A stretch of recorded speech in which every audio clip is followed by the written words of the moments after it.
Welcome to Myshall, County Carlow, where we are opening the door to the latest heritage project, which is a circuitous trail that starts at the right-hand side of the community centre with a view of the site of the former Myshall house. It returns to there again, taking in 20 landmarks that denote aspects of the rich ecclesiastical and political heritage of the village, and is the same route as that of a tree trail, taking in 25 trees specially chosen for their significance in folklore, curative powers, or just their majestic beauty. 2 monkey puzzle trees are all that remain of Myshall House, or Myshall Lodge as the landlord in the late 1700s, Robert Cornwall, called it. Robert was very active in the pursuit of local United Irishmen in the 1798 period of rebellion, and wrote almost on a daily basis to Dublin Castle and other authorities about activities in the area. The building, unoccupied, was destroyed in 1922. The Celtic cross that was adjacent to Myshall House was erected in memory of Elizabeth Susan Cornwall Brady, who died in 1903. Her daughter Georgiana Elizabeth, the last owner of Myshall House, is actually buried at this site. A small function room in Myshall Community Centre was once the coach house for Myshall House. After a fire in the 1970s, the main hall of the community centre was added. Seán Keogh remembers it well. So I would have great memories of the hall itself before it burned down. I was a young fella. There used to be pictures here every Sunday night. Donald and Hardy and the Cowboys and all them at 6 and Seguin, and you had a great night.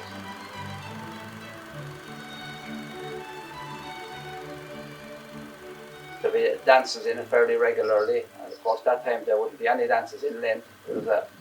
Lent had to be free from dances, and Lent would be over, then there'd be a huge crowd again, all waiting to get back on the floor again and meet their girlfriends or wherever. Then it got burnt down and it was restored anyhow. All parts were restored and this built onto it. It then became the community centre, which it is now, which is very vibrant at the moment. Thanks very much to the committee who looked after it.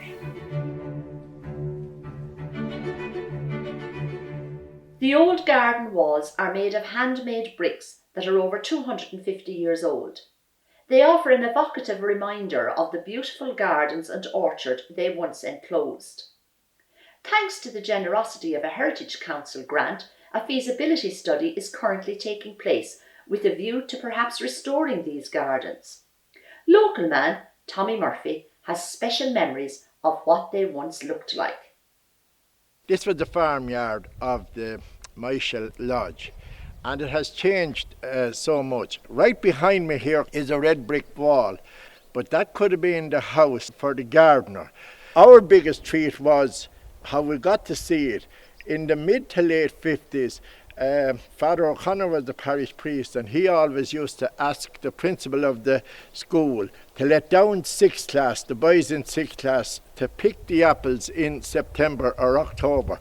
And man, that was better than any holiday, any foreign holiday for us. There's another special feature when we go into the wall garden as well, and that is there are 3 gateways. So the people from the big house could come across, go right through to their church services whenever it was on, and didn't have to come through the village. It was a direct route. Just about 10 feet away from us here was a magnificent glass house. The glass house had a very sloping roof, was very big. And I suppose the one thing about the glass house was the distinctive colours in the glass. There was about 3 foot by 2 foot of red, yellow, green, blue and white glass. Now as we look over across to our left there, you can see the red bricks on the north and east side. By that wall, people would have sown all vegetables, particularly early potatoes. The wall generated heat, and it also was a saviour against frost in bad times. And that's how they always had early fruit and early vegetables along there, all up along by that wall. The exotic fruit and plants, sadly they're all gone now, but they definitely grew, and maybe at a later stage it will all come back to its former glory.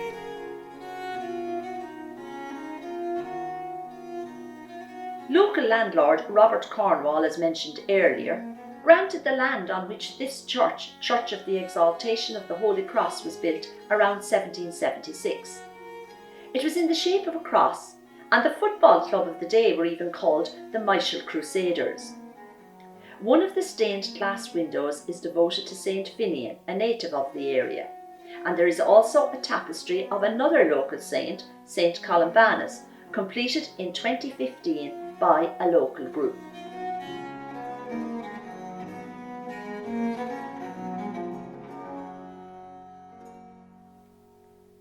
An original water wheel, situated here, probably provided water to Myshall House. The current one was erected in 1993 and it replaced an old one that was erected in 1944 that helped bring electricity to the village.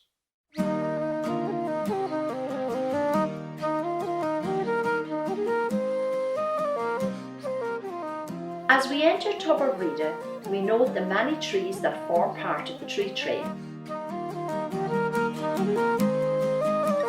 The oak was planted in 2015 to mark the 1400th commemoration of the death of Saint Columbanus, a native of the area, and the statue of the saint was erected the same year. Born in 543, Columbanus is recognised as one of the first great Europeans. This statue of Saint Brigid is situated close to a well dedicated to the saint, as indeed is the park itself, Bridie. The surrounding area was the site of an annual Pattern Day on September the 14th, the feast of the Exaltation of the Holy Cross.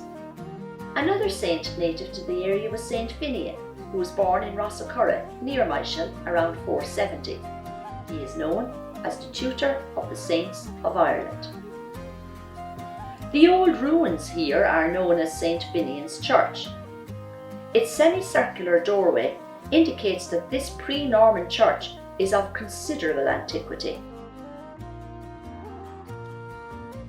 A bullon stone, situated in the cemetery, is made of granite with two conical shaped holes and goes by the name of the Colleen's Slips. Legend says a witch was trying to throw these stones from Mount Leinster towards County Wicklow, but slipped in the process, and the two holes are the marks of her knees. On our way to the Adelaide Church grounds, we pass a babbling brook, known as the Horse Pool. Myshall Winter chairperson Patsy McLean tells us a little bit about this. This is a kind of an unusual feature to our local history, in the sense that this horse pool, as we know it, was also a bathing area for the gentry. The people that lived in Myshall House just over the way here used to bathe in this particular area. If we look across at the pool at the moment here, there's some of the old stone visible still, and the idea is that we're going to try and restore it to its former glory. And the reason it was known as a horse pool was it was shaped of a horseshoe. So in my younger days, you could really identify all the stone and the area around the pool.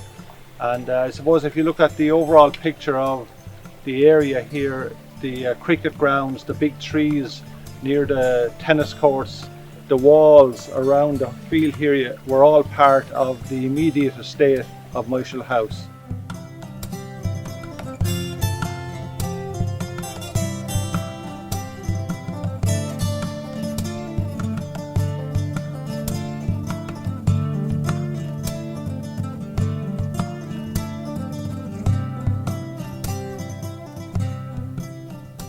Built on the style of Salisbury Cathedral, the Adelaide Memorial Church was opened in 1913 to commemorate Adelaide Duguid, the wife of an English merchant. It houses a memorial to their daughter Constance, who died in 1888 in a hunting accident while engaged to Inglis Cornwall Brady of Myshall Lodge. It has a wealth of artistic beauty. Mosaics, stained glass, wood carvings,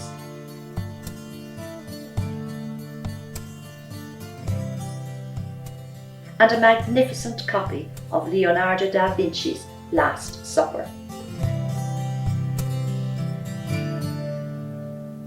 Opposite the gate of the Adelaide Memorial Church is a building that was the local boys' school.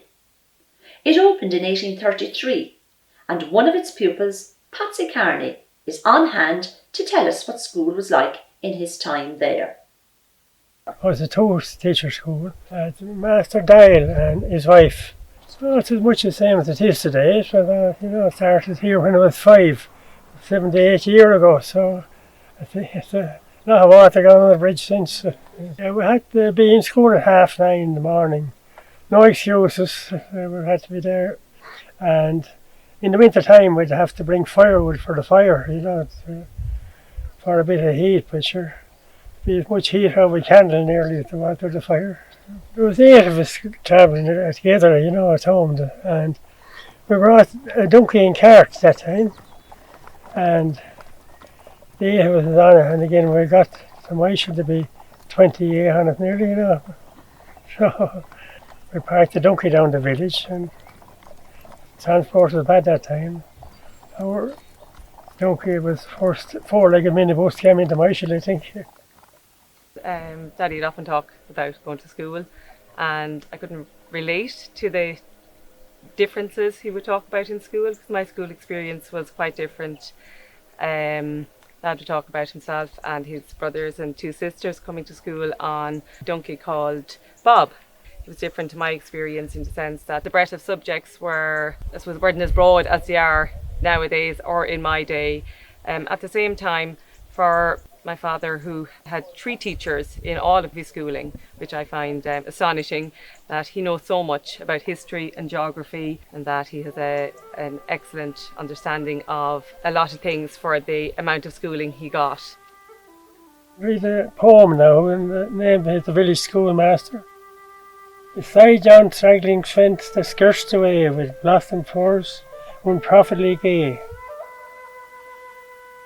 and still they gazed, and still their wonder grew, and one small head could carry all he knew. Bridie Daly actually owns this building now. Bridie was a pupil of the girls' school, built in 1836, approximately 150 metres north of here, now no longer in existence, but it would have been very similar to this one. Well, we lived in Carlow after getting married. We lived in Carlow, and then we sold it and we came out here, and this was going up for sale, and we bought this. It was only a site that from there in out to the back we paid €300. That's nearly 60 years ago. So can you tell me a bit about going to school in the old girls' school? Yes, it was tough. We used to, there was only one fire at one end of the room. The other wasn't working. And we used to have to change to get warm and then let the other crowd down. And also we had to bring sticks to light the fire. There's a lot of memories to it. How many teachers had you? We only had 2, Mrs. Kelly and Mrs. Mullen, only 2. One down there and the other just divided, one room, and you'd hear them shouting from one to the other. The RIC barracks was once the location of the Royal Irish Constabulary Barracks. Newspapers of the time reflected crimes when assizes were held there: drunkenness, trespassing and fighting. The Marian Shrine was unveiled in 1954 and was one of the first projects carried out by Myshall Muidhre Tíre.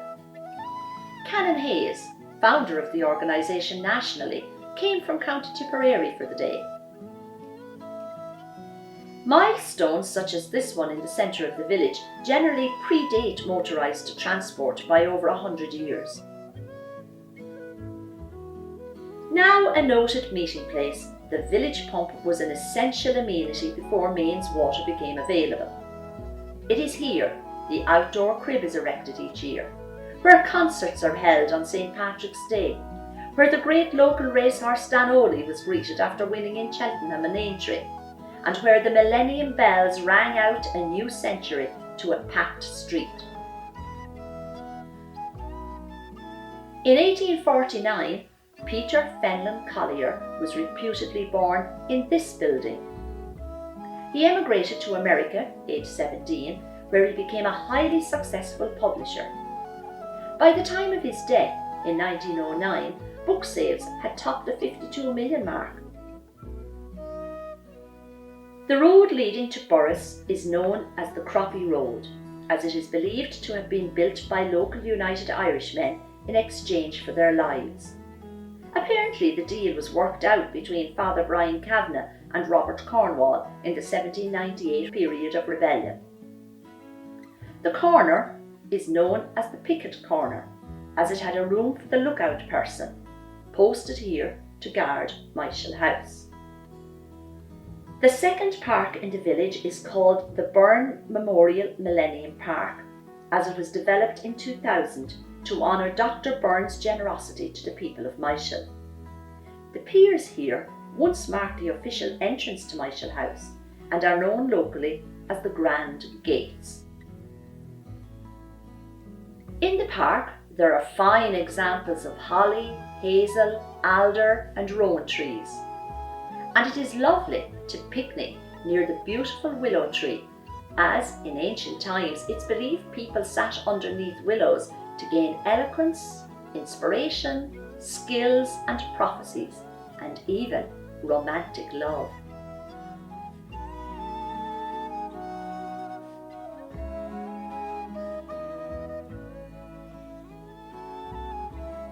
As we return to our original destination via a playing field called The Lawn, as it was once the lawn for Myshall House, we would like to thank everyone involved in the development of this heritage trail,